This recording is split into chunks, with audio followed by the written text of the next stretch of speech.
السلام علیکم دوستو، فیصل ٹی وی میں خوش آمدید۔ دنیا کی تاریخ میں کچھ ایسے ممالک ہوتے ہیں جو طاقت کے توازن کو چیلنج کرتے ہیں، اور ایران بھی انہی میں سے ایک ہے۔ سوال یہ پیدا ہوتا ہے کہ آخر ایران کو انڈیفیٹڈ کیوں کہا جاتا ہے؟ دوستو، اگر ہم پچھلی چند دہائیوں پر نظر ڈالیں تو امریکہ نے دنیا کے مختلف خطوں میں اپنی طاقت کا بھرپور استعمال کیا ہے۔ افغانستان، عراق، لیبیا اور حتیٰ کہ شام جیسے ممالک میں امریکہ نے براہ راست یا بالواسطہ مداخلت کی اور کئی حکومتوں کو بدلنے میں کامیاب بھی ہوا۔ مثال کے طور پر 2003 میں عراق پر حملہ کر کے صدام حسین کی حکومت کا خاتمہ کر دیا، جبکہ افغانستان میں 2001 کے بعد طالبان حکومت کو ہٹا دیا گیا۔ یہ وہ مثالیں ہیں جو یہ ظاہر کرتی ہیں کہ امریکہ جب چاہے کسی بھی ملک کو کمزور یا ختم کرنے کی صلاحیت رکھتا ہے، لیکن پھر بھی ایک ملک ایسا ہے جو نہ صرف امریکہ کے سامنے کھڑا ہے بلکہ مسلسل مضبوط ہو رہا ہے، اور وہ ہے ایران۔ سوچنے کی بات یہ ہے کہ آخر ایسا کیا ہے جو ایران کو دوسروں سے مختلف بناتا ہے، کیونکہ وہی امریکہ ہے جس نے دنیا کی بڑی بڑی طاقتوں کو جھکا دیا، اب وہ ایران کے سامنے محتاط نظر آتا ہے۔ اس کا جواب سمجھنے کے لیے ہمیں ایران کی حکمت عملی اور اس کی بنیادی طاقتوں کو گہرائی سے دیکھنا ہوگا۔ دوستو، سب سے پہلی اور سب سے اہم وجہ ایران کا محل وقوع اور اس کی جغرافیائی ساخت ہے۔ ایران کوئی عام میدانوں والا ملک نہیں ہے، بلکہ ایک قدرتی قلعہ ہے جس کے مغرب میں زاگرس کے بلند پہاڑی سلسلے اور شمال میں البرز کے برف پوش پہاڑ ایسے مضبوط دفاعی حصار بناتے ہیں کہ جنہیں عبور کرنا کسی بھی فوج کے لیے انتہائی مشکل ہے۔ تاریخ میں بھی یہی دیکھا گیا ہے کہ پہاڑی علاقوں میں جنگ لڑنا ہمیشہ حملہ آور کے لیے نقصان دہ ثابت ہوتا ہے۔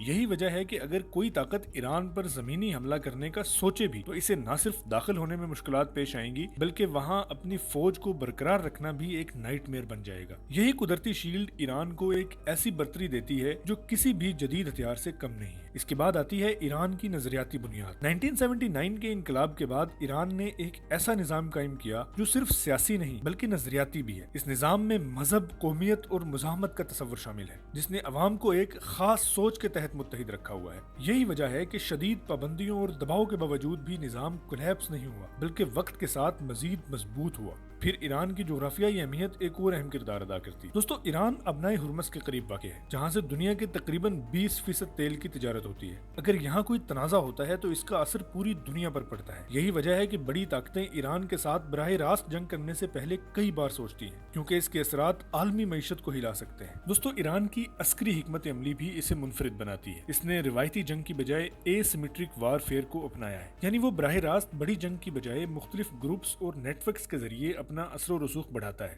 لبنان میں حزب اللہ، یمن میں حوثی اور عراق میں بھی مختلف گروپس اس حکمت عملی کا حصہ سمجھے جاتے ہیں۔ اس کا نتیجہ یہ ہے کہ اگر ایران کے ساتھ جنگ ہوتی ہے تو وہ صرف ایک ملک تک محدود نہیں رہتی، بلکہ پورے خطے میں پھیل سکتی ہے۔ دوستو، پھر ایران کا میزائل پروگرام بھی اس کی طاقت کا اہم حصہ ہے۔ رپورٹس کے مطابق ایران کے پاس مشرق وسطی کے سب سے بڑے بیلسٹک میزائل پروگرامز میں سے ایک موجود ہے، جن کی رینج ہزاروں کلومیٹرز تک ہے۔ اس کا مطلب یہ ہے کہ ایران نہ صرف دفاع کر سکتا ہے بلکہ اپنے دشمن کو دور سے جواب دینے کی صلاحیت بھی رکھتا ہے، جو کسی بھی حملے کو روکنے کے لیے کافی ہے۔ معاشی پابندیوں کے باوجود ایران نے اپنی خود کفالت پر بھی کام کیا ہے۔ اس نے ڈرون ٹیکنالوجی، دفاعی صنعت اور توانائی کے شعبے میں کافی ترقی کی ہے۔ اگرچہ عوام کو مشکلات کا سامنا ہے، لیکن ریاستی نظام برقرار ہے جو اسے کولیپس ہونے سے بچاتا ہے۔ اب ایک اور اہم پہلو ایران کی عوامی نفسیات ہے۔ دوستو، جب کسی بھی ملک پر بیرونی دباؤ بڑھتا ہے تو اکثر وہاں کے لوگ متحد ہو جاتے ہیں۔ ایران میں بھی یہی دیکھا گیا کہ بیرونی خطرات کے وقت ایک بڑی تعداد حکومت کے ساتھ کھڑی ہو جاتی ہے، جو کسی بھی بیرونی طاقت کے لیے ایک بڑا چیلنج ہے۔ دوستو، اصل حقیقت یہی ہے کہ ایران شاید مکمل طور پر ناقابل شکست نہ ہو، لیکن اس نے اپنے آپ کو اس مقام پر ضرور پہنچا دیا ہے کہ جہاں اسے ہرانا انتہائی مشکل ہو گیا ہے۔ اور اب یہ بات کہنا بھی غلط نہ ہوگا کہ ایران انڈیفیٹڈ نہیں ہے، بلکہ اس نے کھیل کے اصول بدل دیے ہیں۔